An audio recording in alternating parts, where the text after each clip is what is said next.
আসসালামু আলাইকুম। আজকে চলে আসলাম কর্ণফুলী এক্সপোর্ট প্রসেসিং জোন, যেটা চিটাগং শহর থেকে প্রায় 23 কিলোমিটার দূরে, সংক্ষেপে যেটাকে বলে KEPZ।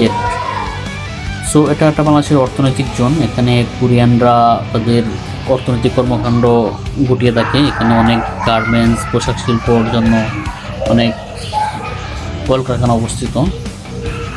তো চারিদিকে সুন্দর আর সুন্দর প্রাকৃতিক লীলাভূমির যে বাস্তব উদাহরণ, সেটা এখানে গেলে বোঝা যাচ্ছে। যেদিকে তাকাই শুধু সবুজ আর সবুজ। তো এখানে কর্মব্যস্ততার মাঝে বা ছুটিতে যে কেউ এখানে আসলে তাদের মন ভালো হয়ে যাবে। প্রাকৃতিক যে একটা বাতাস, ন্যাচারাল যে বাতাসটা আসলে এখানে গেলেই আসলে আমরা উপলব্ধি করতে পারি। সবার উচিত এরকম একটা সুন্দর জায়গায় ছুটির দিনে কিছুক্ষণ হলেও বসে থাকার জন্য, একটা মন এবং শরীরটাকে রিফ্রেশ করে দিই। এটা প্রায় 42 একর জায়গা জুড়ে অবস্থিত শহরের এক সাইডে। এর সামনে সামনে গেলেই কর্ণফুলী টানেল, যেটা দেয়া এই টানেল সরাসরি পতেঙ্গার সাথে কানেক্টেড।